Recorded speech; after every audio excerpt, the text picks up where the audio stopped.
Hi friends. మా బాబుకైతే full జలుబు చేసేసిందండి. బాగా పడుకునేసాడనమాట. అయితే చక్కని రెమెడీ అయితే చేసేద్దాం మనము. అయితే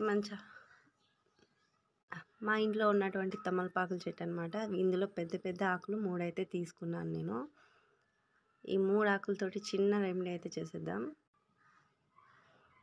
ఈ ఆకులకైతే ఫస్ట్ మనం విక్స్ అయితే అప్లై చేసుకోవాలండి. విక్స్ లేని వాళ్ళైతే కనుక కొబ్బరి నూనె, కర్పూరం కలిపినటువంటి నూనె కూడా మనం అప్లై చేసుకోవచ్చు అనమాట. ఇలా పూర్తిగా అప్లై చేసిన తర్వాత దీన్ని గ్యాస్ పైన వేడి చేసుకోవాలండి. గ్యాస్ పైన వేడి చేయొచ్చు, లేదా దీపం కూడా పెట్టి వేడి చేసుకొని మనం గోరువెచ్చగా ఉన్నప్పుడు దీన్ని అయితే పిల్లలకి పెట్టాలన్నమాట.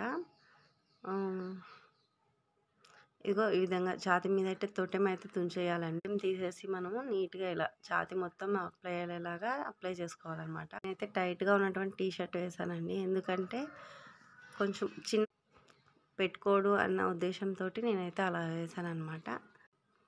ఇదే విధంగా మనం బ్యాక్ సైడ్ కూడా వేసుకోవాలండి. వీపుకి బాగా నిద్రపోతున్నాడు మా వాడైతే. చూడండి, ఇలా బ్యాక్ సైడ్ కూడా మనము వెన్నెముకకి వేసుకోవాలన్నమాట. బాగా వేసుకున్న తర్వాత టీ షర్ట్ని అయితే బాగా క్లోజ్ చేసేసేయాలి. టైట్గా ఉన్నదైతే కానీ మనకు ఎలాంటి గుడ్డ కట్టే అవసరం ఉండదన్నమాట.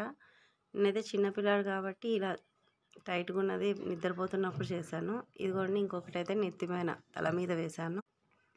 పడుకున్నంతసేపు కదలకుండా ఉంటాడన్న ఉద్దేశంతో ఇలా చేశానన్నమాట. చూడండి, నిద్ర లేసేస్తాడు అప్పుడే మా వాడు. ఆకైతే చూడండి ఇలా నల్లగా మాడిపోయినట్లు అయిపోయింది. ఫస్ట్ అయితే పచ్చగా ఉన్న ఆకు ఇలా మాడిపోవడం వల్ల మనకు వాళ్ళ జలుబు అయితే కనుక కొద్దిగా ఆకపోతే కొద్దిగా తగ్గుతుంది అనమాట.